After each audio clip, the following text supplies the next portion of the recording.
Kembali lagi di Cacahan Literasi Dinas Perpustakaan Provinsi Banten.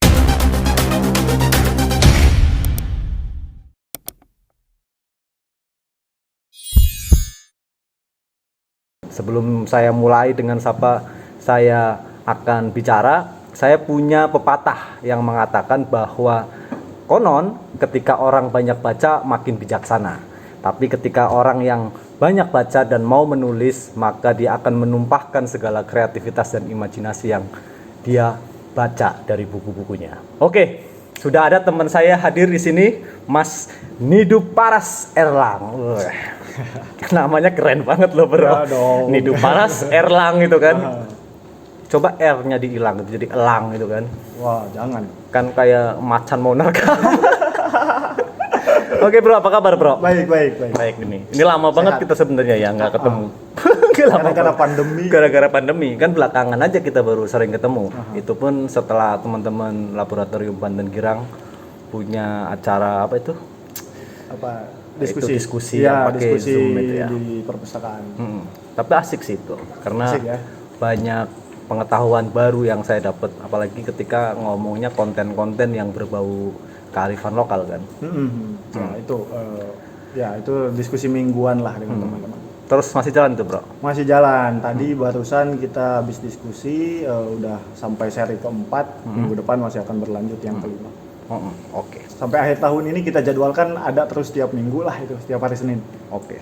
Tapi asik sih itu, harusnya memang yang kayak begitu-begitu kan yang lebih banyak dilakukan gitu kan di komunitas-komunitas literasi, di teman-teman mungkin jurnalis juga kan harus.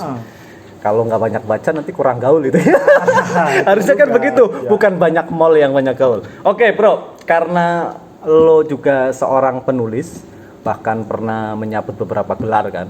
Salah satunya kalau saya sedikit baca itu peraih gelar apa seni yang di Surabaya itu ya tahun 2011 itu Festival Seni Surabaya. Festival Seni. Sama lu juga penulis apa Borobudur Culture ya, festival di sana. Enggak, kalau itu peserta. Oh, peserta. Kegiatan Festival Borobudur. Nah, Di Ubud Writer juga. di Ubud banyak. Oh, banyak lah pokoknya ya. Bahkan tapi saya kenal lu kan sejak lu dulu sama Wahyu Arya aktif di Kubah Budaya ya. Gitu. Itu saya kan kenal pertama lu di situ kan sama Mas Wahyu Arya itu. Semoga Mas Wahyu Arya itu dengerin di sini nih. Tapi kayaknya tapi sekarang udah S2 juga dia sih, udah CRS. Udah kan berarti oke lah, keren. Alhamdulillah lah selesai juga. Aku pikir Wahyu nggak selesai. Tapi bukunya belum dibalikin tuh, Bro. Oh gitu. Iya, pinjam buku saya buku tuh. lu. Aduh, Wahyu balikin tolong itu. Harus dong. Oke, Mas Nido. Ini kebetulan teman-teman Mas Nido itu juga baru meluncing buku. Judulnya cukup menarik, Burung Kayu gitu kan. Ya, nanti saya ingin ngulas. Kebetulan saya sih belum baca karena kan baru banget ini dapat dari Mas Nido Paras. Beli sih bukan dapat itu kan. Walaupun bisa saya dapat tapi saya harus beli karena itu bentuk penghormatan kita sama teman-teman yang memilih jalan sebagai penulis itu kan. Nggak bakal bikin kaya juga sebenarnya tapi bentuk apresiasi. Harus beli lah. Oke, Mas. Oke, secara umum Mas, gini kan sebenarnya juga banyak orang yang pengen jadi penulis itu kan. Nah, kalau dari Mas Nidu yang juga sudah banyak melahirkan buku karena ini bukan buku pertamanya Mas Nidu kan. Itu biasanya apa Mas yang harus dimulai teman-teman ketika dia pengen menuliskan imajinasi dia atau ide dia yang ada di mana? Apa yang harus dimulai? Apa ya? Menjadi pendengar yang baik sebelum menjadi pembaca yang baik. Aku pikir aku bisa menulis itu karena aku banyak mendengar dongeng dari nenekku dari aku kecil. Sebelum kemudian aku menyukai membaca. Oh, dari dengerin dongeng. Dari dulu. dongeng-dongeng yang disampaikan oleh nenekku. Selama sekian tahun berturut-turut itu setiap malam aku didongengi. Dan sampai aku gede juga sebetulnya ketika nenekku masih ada, aku masih minta didongeng itu kalau pulang. Sekarang mungkin dongengin istri kali. Beda lagi kalau sekarang aku yang mendongeng. Oh, yang mendongeng. Ya, mendongengin istri. Luar biasa. Istri, dongengin yang lain, dongeng kawan-kawan. Romantis banget loh, Bro ya. Iya dong. Iya, kan jarang kan kita dongeng sama istri. Biasanya kan kalau sama istri itu kan apa ya, ngerayu-ngerayu. Biasanya kan udah sih kalau sama istri mah kasih duit aja beres itu. Mendongengin anak sebelum tidur. Kalaupun polanya beda lah, caranya beda. Dongengin anak biar anak cepat tidur, nanti tinggal berdua sama istri. Biar ngedongeng yang lain. Oke, ini ilmu baru itu kan. Itu. Jadi intinya sebenarnya kita lebih banyak menyerap informasi kali ya pada intinya ya. Ya, kalau untuk nulis karya fiksi kayak aku mungkin kan dongeng itu kan cerita ya. Jadi lebih banyak nerima cerita gitu. Ketimbang apakah itu menjadi sebuah informasi atau itu menjadi sebuah data, nanti dulu deh gitu. Yang penting menyerap berbagai cerita saja dulu. Dengar cerita, kemudian kita juga ceritakan ulang bergak? Bisa diceritakan ulang atau kemudian kita tambahi, kita kurangi sekemampuan kita. Karena kan kalau tidak salah Pram itu yang nulis tetralogi Buru yang sampai hari ini fenomenal, bahkan diterbitkan di 33 negara.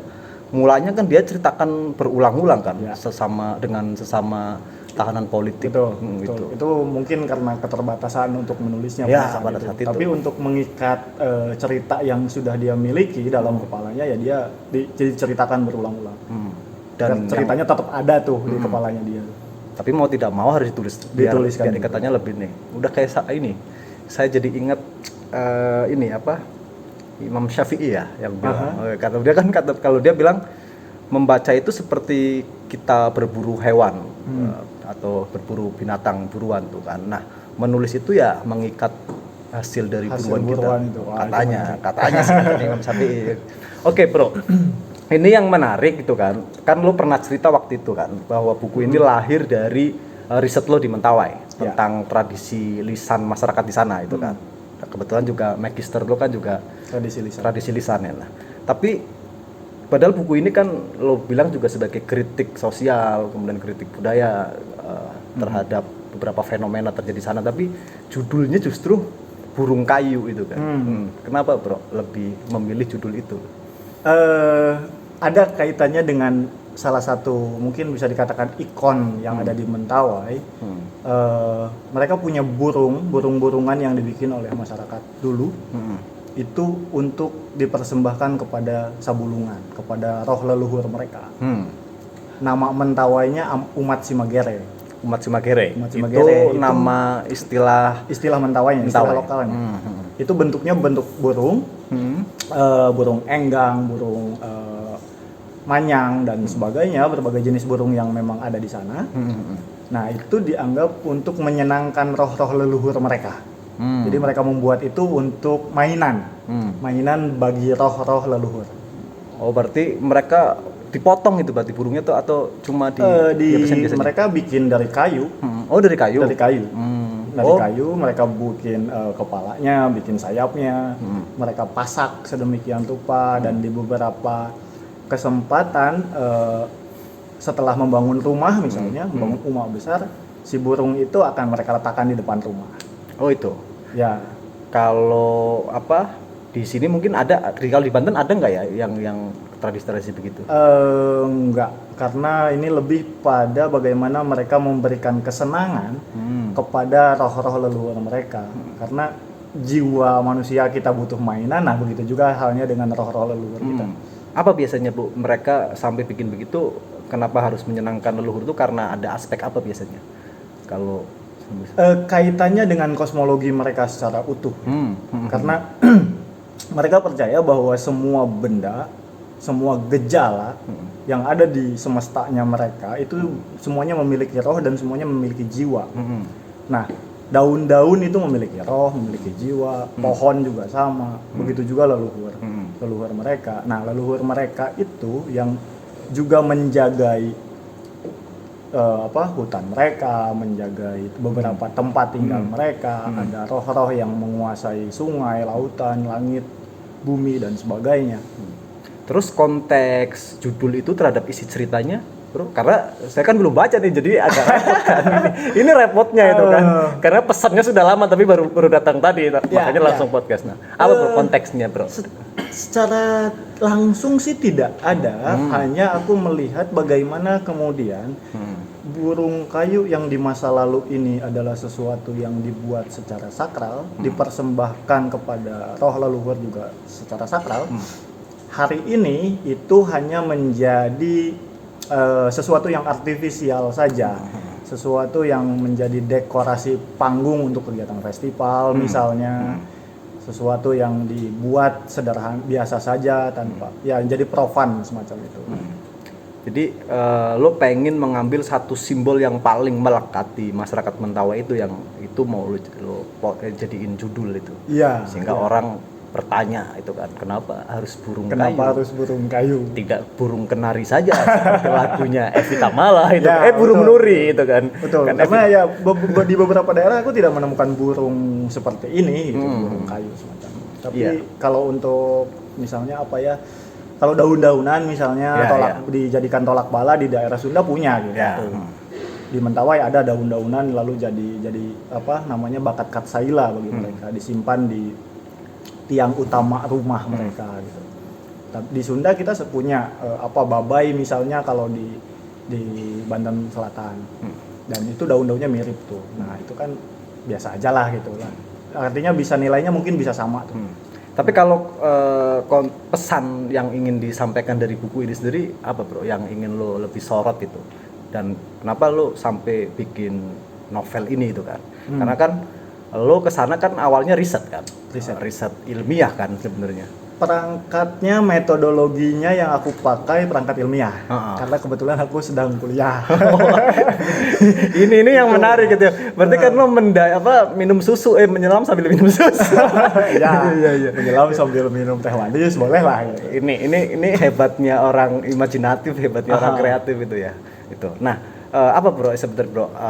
Pesan apa yang ingin lo sampaikan? Atau jangan-jangan lo nggak mau kalau ditulis secara ilmiah itu kan pembacanya segmennya terbatas kan biasanya, hanya orang-orang yang mungkin kuliah atau studi di fokus kajian tentang budaya ataupun seperti magister lo di tradisi lisan, atau biar ini orang semua baca atau gimana?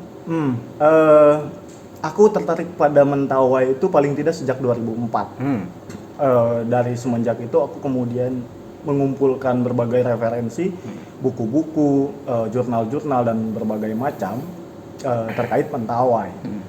Tapi dari semua itu yang aku dapatkan kebanyakan karya ilmiah, terutama karya para antropolog, kajian-kajian ilmiah rata-rata. Nah, ketika ada program residensi penulis dari Komite Buku Nasional, aku berpikir kalau aku usulannya pergi ke Mentawai dan untuk menulis karya fiksi, kemungkinan akan lolos. Dan ya lolos, akhirnya didanai oleh mereka. Nah, pada saat itu aku masih mencari-cari karya sastra apa yang berbicara mengenai Mentawai. Aku berpikir pada saat itu sepertinya tidak ada, atau belum ada. Nah, sekalipun ketika aku di Padang, aku ketemu tuh ada novel yang sudah berbicara mengenai Mentawai, tapi jauh sekali. Tahun-tahun 1930-an, zaman sebelum masih India Belanda masih kali ya. India Belanda, belum ada yang nulis lagi setelah itu. Lalu itu novelet lah, agak pendek gitu. Lalu cetak ulang tahun 1960-an gitu. Nah, setelah itu nggak ada lagi yang berbicara mengenai Mentawai. Bagaimana perubahan sosial di Mentawai, bagaimana kehidupan orang Mentawai hari ini, tidak ada lagi yang membicarakan itu dalam karya sastra. Nah, sementara karya sastra kita di Indonesia banyak sekali yang berbicara mengenai Papua misalnya, banyak juga yang teman-teman di Nusa Tenggara Timur atau di Kalimantan dan apalagi Jawa dan Sunda semacam itu udah kayak pasaran banget ya. Itu banyak gitu. Ya, betul. Aku berpikir ini mungkin peluang di satu sisi untuk menulis sesuatu yang katakanlah belum banyak disentuh oleh para penulis sastra. Nah, karena yang banyak aku akses ya karya-karya ilmiah yang tidak mudah diakses oleh semua orang gitu. Hanya ya mungkin yang berkepentingan penelitian atau mereka mahasiswa yang bisa mengakses kajian-kajian itu. Itu lo bikin laporannya itu dalam bentuk yang ilmiah juga atau cuma ini saja? Kalau hasil laporan ilmiah, hasil laporan hanya ini. Hanya novel ini, hanya saja begini. Pada saat 2018 itu, aku sedang tesis. Aku sedang mengerjakan tesis terkait ritual melarung sesaji.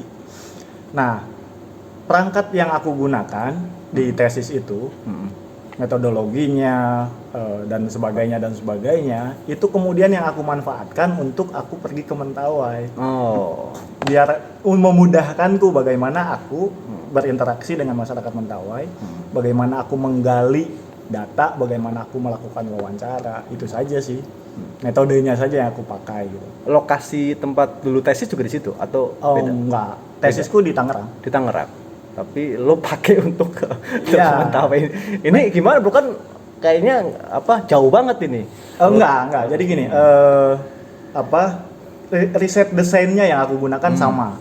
Riset desainnya, metodologinya, bagaimana aku melakukan wawancara, bagaimana aku berinteraksi dengan para pelaku yang ingin aku gali, datanya, lalu bagaimana aku menulis catatan, menulis laporan dan lain-lain.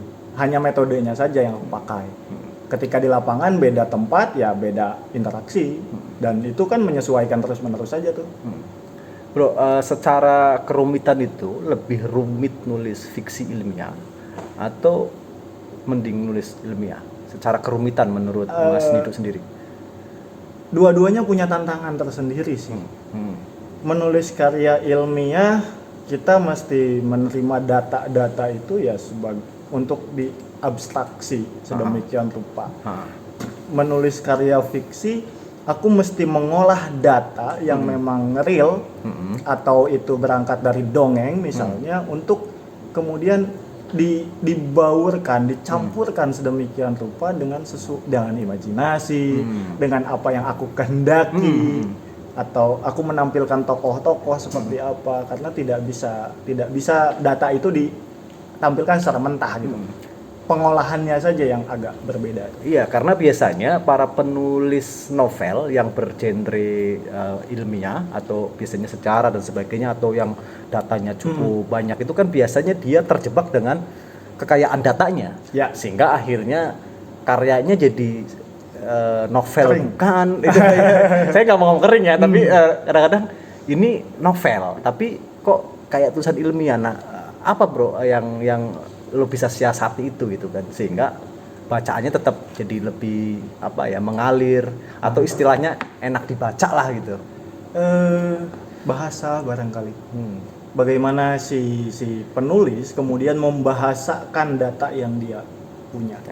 Kalau dia konstruksi berpikirnya masih ilmiah, mengolah data secara ilmiah, ya hasilnya akan tetap kering, rasa ilmiah gitu. Walaupun dia berusaha nulis fiksi. Nah, tinggal ya bagaimana mengolah untuk fiksi ya mesti dibedakan, karena pergulatan bahasa itu saja aku pikir. Nah, itu kan juga jadi satu tantangan tersendiri.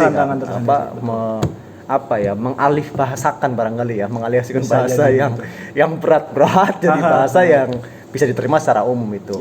Nah, itu harus banyak berlatih, harus banyak menulis, atau harus banyak baca nih gitu, atau seperti yang lo tadi sebut di awal, harus banyak dengerin dongeng gitu kan. Ya, mesti keduanya, bahkan mesti ketiga-tiganya. Berlatih menulis itu untuk proses kepengrajinan ya. Artinya gini, semakin sering berlatih membuat kalimat, membuat paragraf, itu mengasah terus-menerus bagaimana melahirkan bentuk-bentuk itu, bentuk-bentuk ungkapan. Membaca yang memperkaya kosakata, memperkaya hasanah pengetahuan dan sebagainya. Artinya sebenarnya gue kadang-kadang gue sering begini bro, sering ditanya orang lah ya, mumpung gue ada penulis ini kan, gitu kan. Kalau gue kan disebut penulis juga belum ada buku yang diterbitin, baru artikel itu kan. Nah, apa sih sebenarnya metode menulis yang paling baik? Itu kan itu pertanyaan klise memang ya, tapi itu sering banget ditanyain. Gue yakin kalau lu ngisi pelatihan workshop itu pasti tanya begitu, Kak, gimana sih cara menulis yang baik gitu kan? ketawa aja. Jawabannya berat, ini ngejawab pertanyaan begitu berat, karena gini loh, aku pikir pertanyaan ini harusnya nggak muncul. Karena menurutku menjadi penulis yang baik itu bukan dia menulis lalu jadi pada saat itu juga, enggak. Ya. Tapi proses yang sangat panjang yang dia lewati terus-menerus Ya. tuh. Artinya ketika pertama kali belajar menulis, boleh jadi apa yang dia tulis tidak akan jadi apa-apa.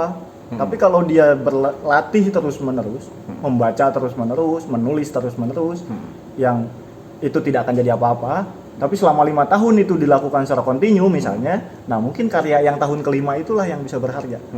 Artinya abaikan soal struktur kalimat, abaikan soal kelogisan bahasa satu dengan bahasa yang lain atau Enggak, justru itu mesti koherensinya. dipelajari terus-menerus. Sambil berproses jalan Berproses terus-menerus. Artinya ketika katakanlah belajar pertama kali menulis, 1 tahun pertama karyanya tidak bagus, katakanlah seperti itu, atau karyanya tidak enak dibaca, Ya. tidak pede untuk dipublikasi. Ya. Nah, tapi kalau dia tidak berhenti, artinya dia terus berlatih menulis, terus membaca, katakanlah sampai 5 tahun saja.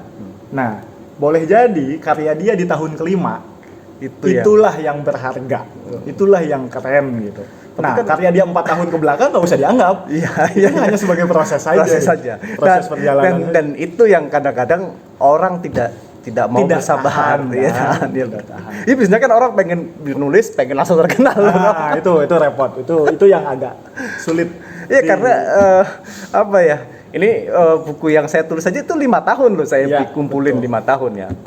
Persis ketika saya tugas di Banten tahun 2015 awal sampai kemarin awal 2020. 5 tahun itu. 5 tahun, Itu pun belum diterbitkan itu Ya, kan. ya. Masih diolah kan, masih diolah, diedit masih diedit lagi. ditambahin data lagi. Iya kan, Nah, karena iya. kan setiap tahun orang menulisnya kan berbeda itu Ya, kan. ya, betul. Ada dulu awal-awal nulis kok nggak enak ya, kering gimana sih? Dibaca lagi sekarang. Dibaca lagi sekarang kok gini amat ya? itu ya. itu. Artinya tadi orang yang pengen jadi penulis itu ya pertama yang penting Nikmati proses itu nikmati proses. dan mau terus menerus. Nggak bisa kalau baru punya 2 tulisan ingin dianggap hebat sebagai nggak bisa. Iya, nunggu 5 tahun bos. Paling tidak. Nunggu 5 tahun. Paling tidak nunggu Jadi 5. kalau teman-teman itu baru nulis sekalimat, 2 kalimat, 3 kalimat, terus masuk ke 6 kalimat itu bingung mau ngapain, tenang saja, nggak usah tenang khawatir. saja, nyantai aja. Nggak perlu khawatir bahwa perlu itu khawatir. akhir dari segalanya ya. Iya. Masih ada beberapa tahun ke depan. Kayak orang pacaran aja sih ya, putus nyambung. Bisa. Oke, itu intinya di situ bro ya. Ya, mau berproses dan mau tahan terus menerus itu aja. Nah bro, sebagai penulis lo, apa sih kenikmatan menurut lo itu yang membuat lo jadi sampai sekarang mau bertahan menekuni dunia menulis? Aku barangkali sebagai pekerjaan ini satu-satunya pekerjaan yang bisa aku lakukan semauku. Oh iya, oh Ya. iya. Karena kalau aku bekerja di tempat lain ya pasti aku ngikuti aturan Oh ya. sebuah tempat aku bekerja. Tapi ketika aku menulis ya aku punya aturanku sendiri. Ya. Terserah aku mau bikin aturannya seperti apa. Tapi kan biasanya kalau buku atau tulisan naskah ini dimasukkan ke dalam penerbit itu kan, dan penerbit juga punya sisi bisnisnya, biasanya kan Betul. juga harus mengikuti pasar yang ada, pasar yang ramai. Betul. Tapi kan juga artinya gini, segmentasi penerbit dengan segmentasi pembaca itu juga berbeda-beda tuh. Artinya ada banyak celah di sana. Mungkin satu penerbit fokusnya pembacanya segmentasinya seperti apa, penerbit yang lain seperti apa. Itu kan bisa banyak pilihan. Artinya sebetulnya ketika kita melahirkan karya seperti apapun, kita tinggal cari penerbit yang memang bisa sesuai dengan apa yang kita mau. Kecuali memang kita mau juga masuk ke dalam industri penerbitan yang kita menerima katakanlah apa yang sedang ramai di pasar, apa yang sedang diminati penerbit, maka kita menulis hal yang sama. Kan berbeda lagi. Ya. Artinya sebenarnya ya pangsa pasar, peluang, kesempatan banyak. Mungkin di penerbit ini tidak masuk, tapi di penerbit yang lain juga masih masuk kali pasarnya ya. Betul. Nah, jadi nggak usah khawatir juga kalau nggak bakal laku itu ya. Nggak usah, nyantai aja. Urusan laku nggak laku sebetulnya urusan penerbit, bukan lagi urusan penulis tuh. Ya, pokoknya tugas kita kan nulis aja gitu Nulis ya. aja. Tulis aja. Kalau aku sih aku selesai nulis sudah selesai gitu. Nanti distribusi apa segala macam ya urusan penerbit lah sama kawan-kawan yang Soal laku nggak laku itu urusan takdir aja kali ya. Ya bisa kita serahkan sama takdir, tapi bisa kita serahkan sama teman-teman yang ngerti manajemen. Oh lah, iya, gitu. betul. Kalau aku nggak ngerti dengan itu kan, ya sudah. Ya saya bantulah. Jadi kalau mau beli burung kayu, pesen di siapa ya? Siapa? Di Serang ada teman Wahyu, di teman-teman Belista bisa. Di Jakarta ada ya di penerbitnya langsung di Teroka, bisa dikunjungi apa IG-nya atau ya. Facebook-nya. Oke, sorry Kak Eping ya, saya harus pansos sebentar kan. Jualan dulu kan nggak apa-apa itu kan namanya. Apa-apa. Karena kan yang paling penting dari menjual sesuatu yang punya nilai dan punya karya itu. Semoga. Nah, bro, tapi lo sampai sekarang jadi penulis, apa dulu memang mencita-citakan ini atau ini hanya bagian dari proses perjalanan hidup lo? Cita-cita bukan cita-cita. Karena ya aku pikir mungkin itu proses saja. Karena sekolah secara formal aku tidak lurus amat gitu. Badung. Enggak, ya sekolah formal tidak lurus tuh di SMP, SMA enggak lempeng jalurku gitu. Artinya aku pindah-pindah tuh MTS, STM. Masuk bahasa Indonesia tuh. Itu makin gak nyambung. Lari S2 ke tradisi lisan. Itu agak bencong-bencong lah gitu. Tapi di luar itu ada sesuatu yang aku lakukan dengan menulis gitu, yang aku secara konsisten aku lakukan paling tidak sejak lulus SMA, lulus STM. Lulus STM. Oh, lu anak STM? Anak STM main tawuran.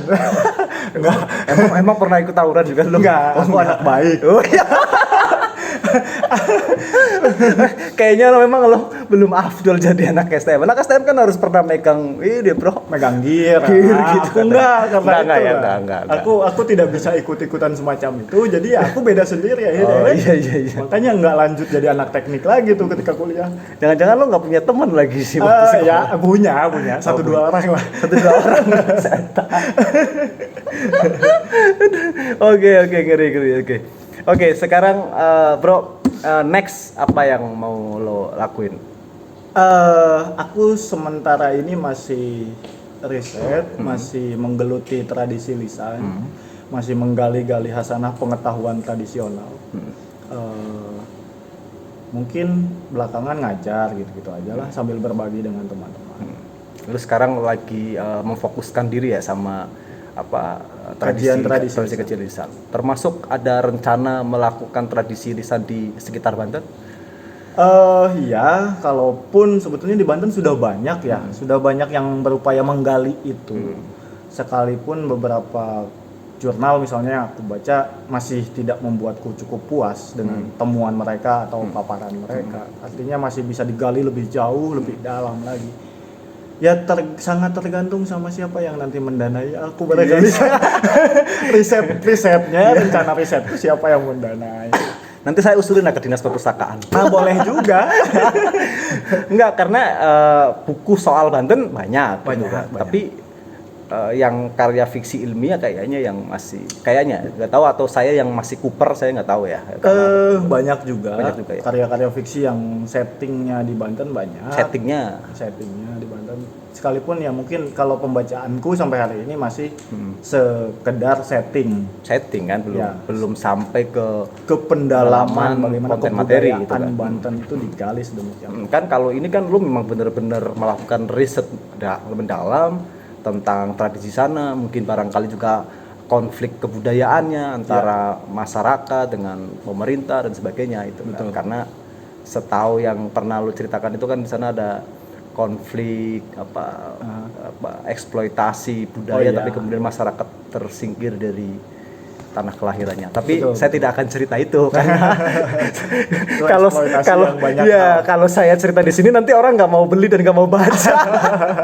Karena tadi kita kan gue tadi sempat ngobrol sama pustakawan Provinsi Banten. Yang menarik di Provinsi Banten adalah begini bro, di Banten komunitas literasi itu banyak. Banyak banget gitu ya. Bahkan ketua Taman Baca ya, TBM itu dari Provinsi Banten. Tapi problemnya penjualan buku di Banten masih belum menyenangkan bagi para penulis. Ya itu PR bersama lah ya. Oke, terima kasih banyak Mas Nidu Paras Erlang Oke. Semoga Terima kasih terus banyak. menghasilkan banyak karya lagi gitu Amin, kan. amin. Sebelum saya tutup mungkin ada semacam kata motivasi untuk para teman-teman atau adik-adik yang nanti mendengarkan ini cacahan literasi ini agar dia juga mau untuk paling tidak membaca lah itu, kalaupun belum bisa menulis. Oke, kalau untuk membaca aku sepakat apa yang dikatakan sama Najwa. Kalau lu harus ketemu sama satu buku yang kemudian akan membuat lu jatuh cinta kepada buku-buku yang lain. Asik. Temukan aja satu gitu. Nah, itu akan membawa lu kepada buku-buku yang lain. Karena nggak mungkin kita akan berpindah ke buku yang lain kalau kita belum menyelesaikan satu buku ya. Satu buku yang lu cintai. Oke, terima kasih Mas. Terima Sukses kasih. terus. Semoga nanti kita ada kesempatan lagi untuk ngobrol-ngobrol. Siap. Oke teman-teman, demikian cacahan literasi edisi kali ini bersama Mas Nidu Paras Erlang. Semoga bukunya laris manis. Kalau mau beli, tadi silakan hubungi ke teman-temannya Mas Nidu Paras dan Teroka Pers. Oke, jadi seperti biasa, saksikan terus cacahan literasi di edisi-edisi berikutnya. Satu pesan dari Pramudia Nantatur, orang boleh pandai setinggi-tingginya, tapi selama dia tidak menulis, dia akan hilang dari sejarah dan masyarakatnya. Sekian, terima kasih. Salam literasi, membaca kata, membaca dunia.